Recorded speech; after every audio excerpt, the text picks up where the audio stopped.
여러분 안녕히 주무셨습니까? 빠르게 만나는 글로벌 뉴스 분석 굿모닝 글로벌 이주호입니다. 자, 미국 증시가 바이든 대통령의 취임과 함께 이틀 연속 사상 최고가 행진을 이어갈 것으로 보입니다. 장 초반부터 분위기가 아주 좋았던 건 아니었습니다. 장중에 다우와 S&P 500은 하락권에 머물기도 했었는데요. 하지만 장 후반으로 가면 갈수록 이 분위기는 좋아지는 겁니다. 이 바이든 대통령의 취임과 함께 어제 강하게 상승했던 이 장이 나타난 이후에 한 차례 쉬어가나 싶었지만 이제는 실적 시즌에 대한 기대감이 한껏 부풀어 오르면서 시장이 강하게 오르고 있는 것으로 보이는데요. 다시 한번 사상 최고가로 마감을 하게 될 것으로 보입니다. 자, 이날 시장 상승의 원동력은 빅테크 기업이었습니다. 이제 빅테크 기업들의 실적 발표가 얼마 남지 않다 보니까 이들의 실적 발표를 앞두고 기대감이 커지고 있는 건데요. 넷플릭스가 이번 주에 아주 서프라이즈한 실적을 발표를 했었죠. 그러다 보니까 다른 빅테크 기업들 실적에 대한 기대감도 높아지는 분위기입니다. 실제로 팩트셋에 따르면 이번 4분기에 업종별로 봤을 때 가장 좋은 실적을 기록할 것으로 기대되는 업종이 바로 IT 섹터고요. 그 다음이 산업재, 그 다음으로 임의소비재, 이 순서입니다. 그 가운데 이 빅테크 기업들의 실적 발표가 가장 가까이 다가와 있다 보니까 이 기대감이 시장 상승을 이끌었다는 분석입니다. 자, 그렇다면 지난 밤 사이에 어떤 일들이 있었는지 지금부터 저희와 함께 하나하나 정리해 보시죠. 굿모닝 글로벌 바로 출발하겠습니다.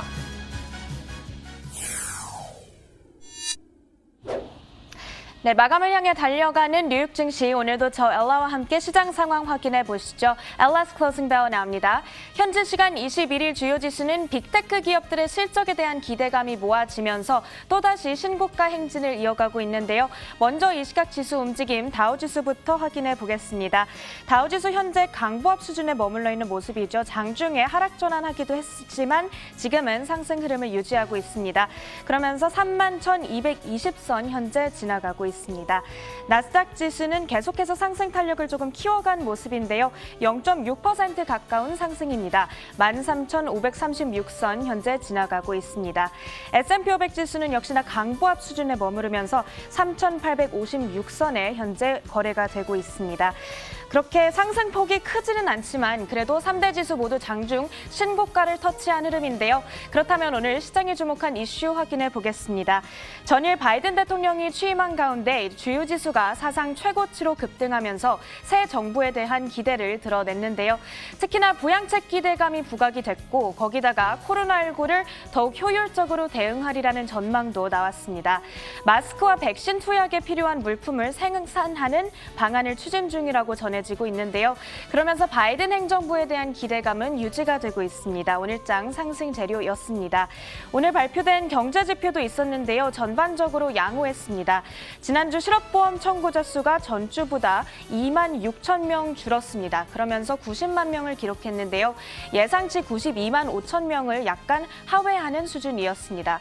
그렇지만 여전히 90만 명대를 기록하고 있어서 우려감이 제기되고 있기는 합니다. 12월 신규 주택 착공 실적도 발표가 됐습니다. 전월보다 5.8% 늘어나면서 166만 9천 채를 기록했는데요. 이는 2006년 12월 이후로 가장 높은 수준이 되겠습니다.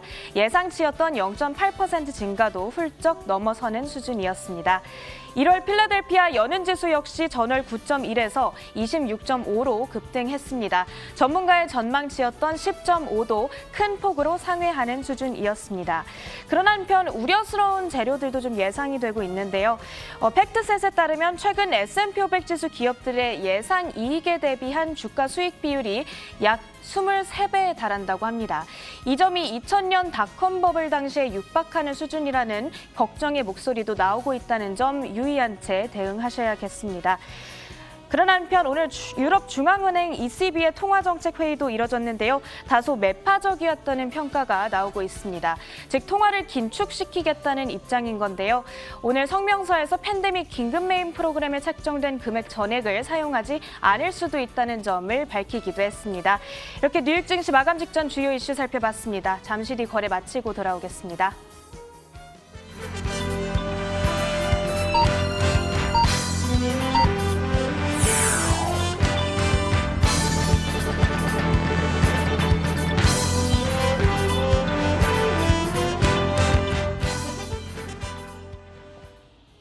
네, 미국장 지금 막 마감했습니다. 계속해서 오늘장 업종과 종목별 흐름도 확인해 보겠습니다. 현재 10개 업종이 하락불 켜고 있습니다. 그 중에서도 이 에너지주가 3%대에 가장 약한 모습 나타내고 있고요. 자재 역시 1.4% 현재 하락하고 있습니다.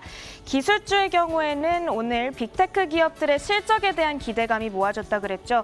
특히나 모건 스탠리의 케이리 휴버리 애널리스트가 이 애플의 실적이 사상 최대로 나타날 것이라고 전망하면서 오늘 애플의 주가 흐름 좋은데요. 기술주는 1.4% 넘는 상승 나타내고 있고 애플의 주가는 현재 3.8%대의 상승 흐름 이어가고 있습니다. 오늘 장 마감 이후에 기대가 되고 있는 실적을 발표할 기업들로는 인텔과 IBM이 있는데요. 인텔의 주가의 경우 현재 4.5%대의 상승 흐름 나타내고 있습니다. 계속해서 뉴욕 증시 전문가 의견도 살펴보겠습니다. 이 단기 급등 이후 숨고르기가 필요하다는 진단이 나오기도 했는데요. 밀러 타박의 수석 전략가는 증시가 최근의 랠리 속에서도 제한적인 강세만을 보였다면서 그래도 단기적으로는 숨고르기에 돌입할 수 있다라는 진단을 내리기도 했습니다. 이제 뉴욕 증시 마감 지수 다시 한번 확인해 보겠습니다. 다우 지수 막판에 하락 전환한 모습이네요. 약보합권에 거래를 마칠 것으로 보입니다. 31,176선 현재 머물러 있습니다. 나스닥 지수는 상승 탄력을 지켜냈습니다. 0.5% 넘게 오른 13,530선에 거래 마칠 것으로 보이고요. S&P 500 지수는 강보합 수준에 머무르면서 3,853선에 거래 마칠 예정입니다. 이렇게 뉴욕 증시 마감 상황 전해드렸습니다. LS Closing Bell Now였습니다.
자, 앞서 시황 살펴보셨습니다. 이에 대한 분석 내려보겠습니다. 클로징 벨 나우 오늘도 장혜진 앵커와 로제타 투자자문 최진석 포트폴리오 팀장 함께하겠습니다. 어서 오세요.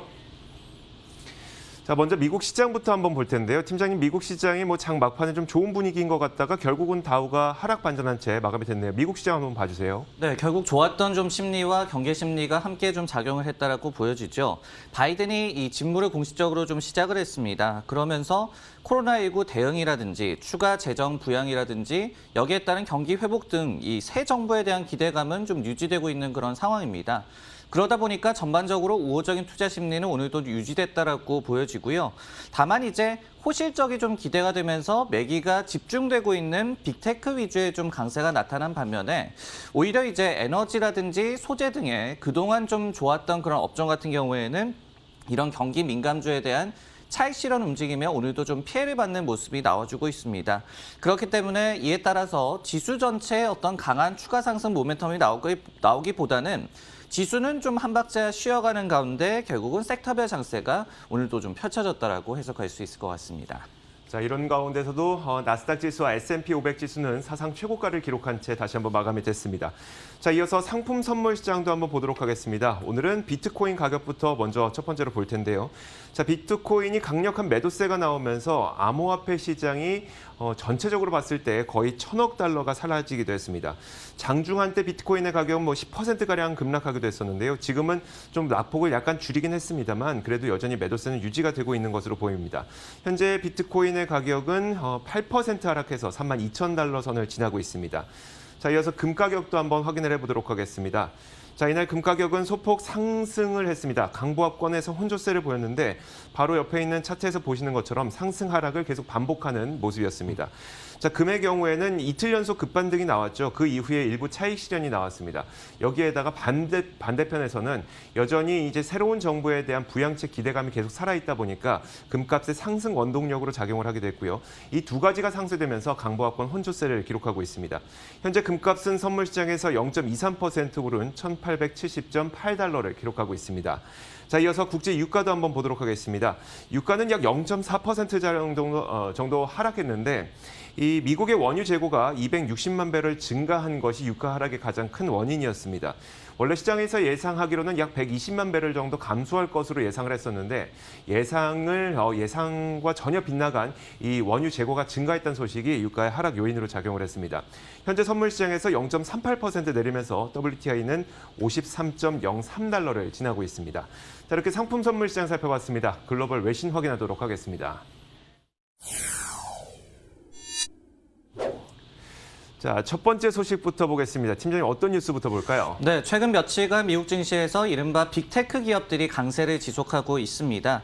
실적 발표를 앞둔 기대감에 매기가 몰리고 있는 그런 모습인데요. 마켓워치는 이를 두고 주도주의 컴백이 시장 전체 랠리 확대에 좀 판을 깔아주고 있다는 분석을 제시를 했습니다. 사실 이 이른바 빵주 같은 경우에는 근 몇 달간 부진한 흐름을 보여줘 왔습니다. 하지만은 오랜 기간 이 시장의 주도주로 좀 역할을 해왔던 이 같은 기업들은 바이든의 취임 날에 이 증시를 신고가로 견인하는 랠리를 좀 펼친 바가 있었는데요. 여기에 특히 넷플릭스의 주가 급등이 또 결정적인 역할을 했습니다. 투자 웹사이트 크랙드 마켓의 야니 지에린스 분석가 같은 경우에는 이번 계기를 통해서 대형 기술주의 강세가 지속될 여지가 있다라는 분석을 제시를 했다고 하는데요. 최근에 S&P 500 지수가 비교적 좀 양호한 흐름을 보이고 있었음에도 불구하고 경고등이 좀 켜지고 있었다라고 얘기를 했습니다. 즉 국가의 최고 기업들, 그러니까 빅테크 기업들의 랠리 참여도가 좀 부족했기 때문이다라고 했는데, 하지만은 better than never, 그러니까 아예 없는 것보다는 늦는 것이 낫다라고 표현을 하면서 빵주가 드디어 좀 컴백을 해줬다라고 환호를 했습니다. 대선 이후의 증시 랠리, 하지만은 빵주 같은 경우에는 주도주 지위를 조금 포기하는 그런 모습이 나와줬고요. 그러면서 가치주와 소형 기술주의 자리를 좀 뺏겨왔다라는 지적 또한 덧붙였는데요. 이들 빅테크 기업들의 횡보 흐름이 민주당의 어떤 독점 규제에 대한 그런 강한 스탠스를 감안한다면 이해가 가능하다라는 분석도 제시를 했습니다. 하지만 또 동이 트기 전에 가장 어두운 법이라고 얘기를 하면서 잠시 웅크린 것뿐이라는 또 해석을 제시하기도 했습니다. 그러면서 넷플릭스가 실적 발표 이후에 급등을 했고 알파벳도 최근에 신고가 경신을 하는 등 빅테크의 랠리가 이제 시장 전반의 랠리를 주도할 가능성을 다시 한번 보여주고 있다는 분석이었습니다. 그동안 기술주가 잠시 부진했던 것은 너무 가격이 비싸다. 그러니까 버는 돈에 비해서 너무 가격이 비싸다는 것 아니겠습니까? 그런데 이제 만약에 실적이 기대 이상으로 나오게 된다면 그런 걱정도 덜게 되는 걸까요? 그렇습니다. 밸류에이션에 대한 일단은 부담을 조금은 덜었다라고도 보여지죠. 장기 또 주가가 횡보 흐름을 보여왔기 때문에 실제로 밸류에이션 부담이 빅테크 기업 간에 조금 떨어진 것도 맞습니다. 하지만은 팩트셋의 1월 15일 집계에 따르면은 여전히 기술주의 포워드 PER 같은 경우에는 27배 수준으로 이 세 번째로 높은 업종 가운데 가장 높은 밸류에이션 수준을 여전히 좀 보여주고 있습니다. 그렇기 때문에 이를 좀 해석을 할 때 그보다는 이들 빅테크 기업들의 중요한 거는 결국 밸류에이션이 아니었고 성장이다라는 점을 좀 강조하고 있다라고 해석을 하면 될 것 같은데요. 실제 이날 마켓워치에서 이 영국의 워런 버핏이라고 표현한 펀드 스미스사의 테리 스미스 전문가 같은 경우에는 무형 자산을 갖고 있는 이들 기술 기업들의 밸류에이션 측정은 좀 달리해야 한다는 점을 강조를 했습니다.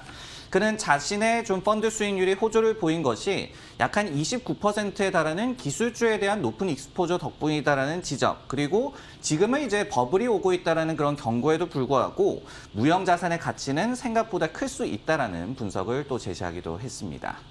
네, 기사 내용에서도 언급이 됐듯이 최근에 이 알파벳의 주가 흐름도 양호한 편이거든요. 이것이 과연 실적 호조를 반영한 움직임이다라고 함께 봐도 될까요? 네, 충분히 그렇게 볼 여지가 있을 것 같습니다. 알파벳 같은 경우에는 6개월간의 주가 상승률을 보면은 약 한 10% 정도밖에 안 되는데요. 근데 1월 15일 이후에 10% 정도 더 오르는 중입니다. 그렇기 때문에 애플 못지않게 최근 빅테크 기업 가운데서 굉장히 좀 양호한 흐름을 보이고 있다라고 보여지고요.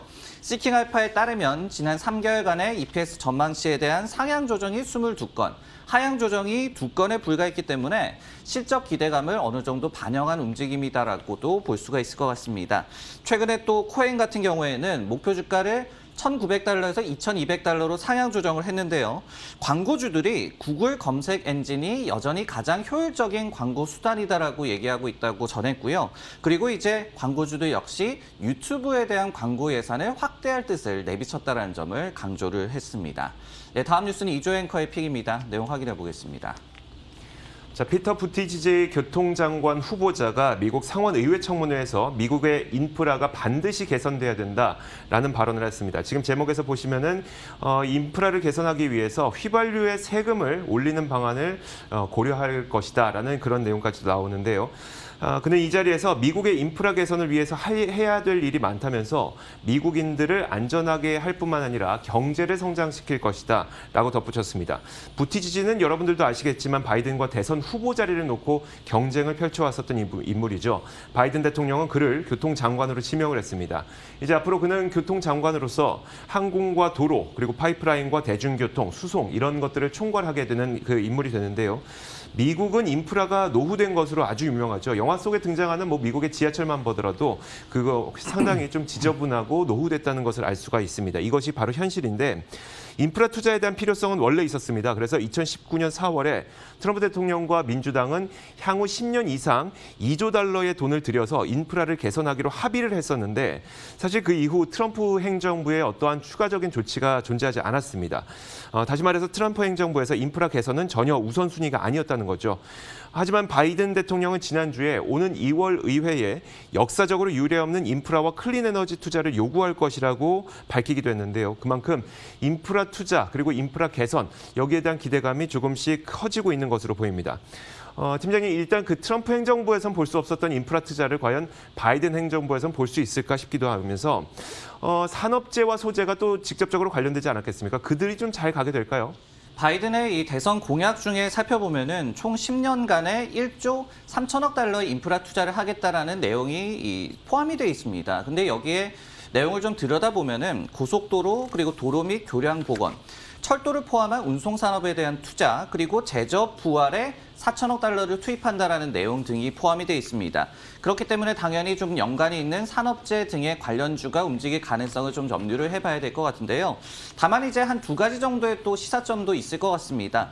첫 번째로는 이들 기업들이 이미 좀 주가가 간 상황이다라는 점을 말씀드리고 싶어요. 예를 들어서 대표적인 산업재 ETF인 IYJ 같은 경우에 지난 6개월간의 25%의 상승률을 보여주면서 S&P 500 지수의 약 한 18% 정도의 상승률을 아웃퍼폼을 이미 좀 하고 있습니다.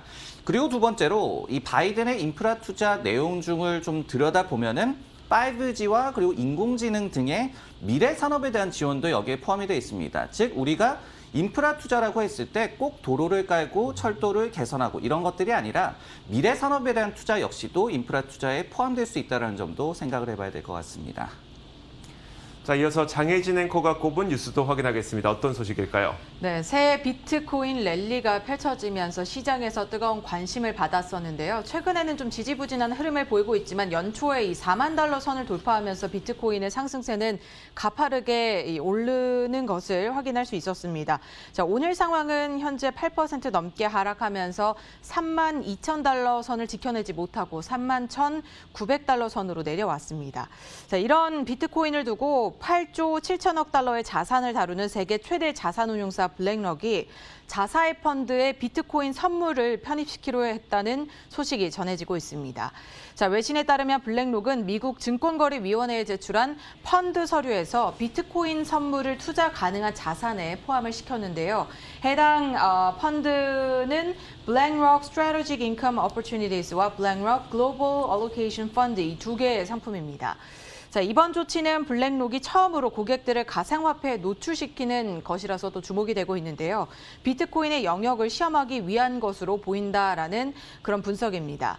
지난 2018년이었죠. 레리핑크 블랙록 CEO는 자신들의 고객은 비트코인에 흥미가 없다라고 밝힌 바가 있지만 최근 들어서 블랙록의 경영진들이 비트코인에 대해서 점점 더 열린 자세를 보이고 있어서 이 부분에 대해서 주목을 해야 된다라고 외신에서는 강조를 하고 있습니다. 자, 페이팔 스퀘어에 이어서 이번에는 블랙록에서 비트코인 투자 상품을 내놨습니다. 우리가 비트코인을 얘기할 때 사실 불확실성이 굉장히 크다라는 점이 투자를 할 때 우려되는 점이었었는데요. 그런데 이렇게 큰 운용사에서 비트코인 투자에 나선다는 것은 믿고 투자를 해볼 만하다라는 것으로 해석을 해봐도 될까요? 네, 어느 정도 그 방향으로 가고 있다라는 얘기는 좀 맞는 것 같습니다. 예를 들어서 S&P 다우존스 인덱스 같은 경우에도 올해 암호화폐 지수를 출시하겠다라는 계획을 밝힌 바가 있었고, 그리고 이제 시카고 옵션 거래소도 이 암호화폐와 관련한 데이터 서비스를 준비하고 있다는 소식을 전한 바가 있겠죠.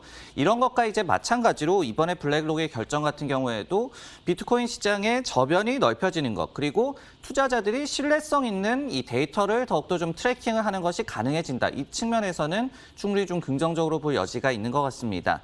다만 이제 이날만도 하더라도 비트코인 가격이 지난 1월 11일 이후에 처음으로 32,000달러 아래로 좀 내려가는 상황이 나왔죠. 그러다 보니까 암호화폐 시장의 시가총액이 1,000억 달러 정도 날아가는 또 현상이 발생을 했는데, 이처럼 또 변동성이 그렇게 쉽게 빠르게 또 해소될 것이라는 점 기대감은 좀 더 과도할 것 같습니다. 자, 이렇게 지난밤 사이 있었던 여러 가지 글로벌 이슈 살펴봤습니다. 이어서 종목 뉴스 확인하겠습니다.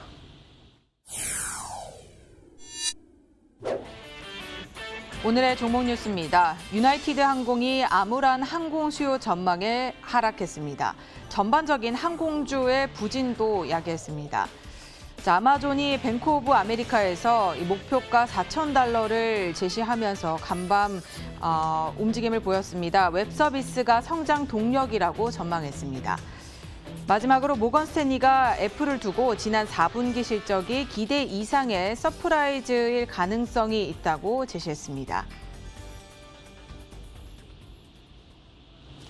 자, 첫 번째 기업부터 보겠습니다. 첫 번째 기업은 유나이티드 항공을 꼽아주셨는데 팀장님 어떤 소식일까요? 네, 유나이티드 항공의 주가가 이날 급락을 했습니다. 그러면서 항공주 전반에 대한 부진까지 야기를 했는데요. 결국은 부진한 실적 그리고 실망스러운 향후 전망이 주가를 끌어내렸습니다.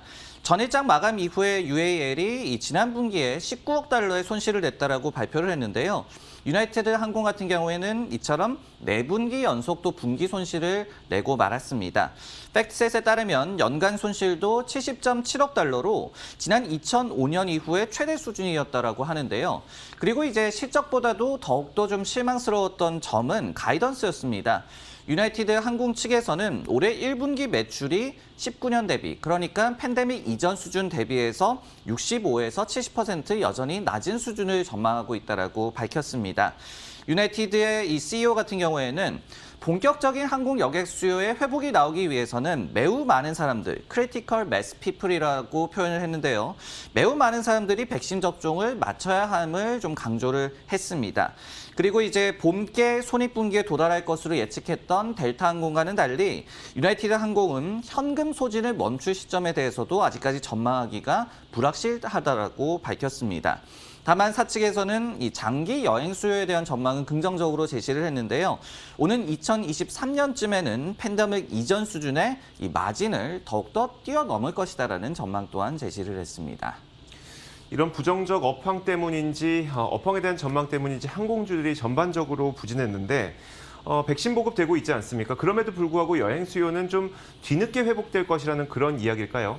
그렇습니다. 그것도 맞고요. 그리고 백신이 보급되고 있기는 하지만은 백신 보급이 생각보다는 빠르게 또 효과적으로 이루어지지 않고 있다라는 그런 실망감의 발현이다라고도 해석해 볼 수가 있을 것 같습니다.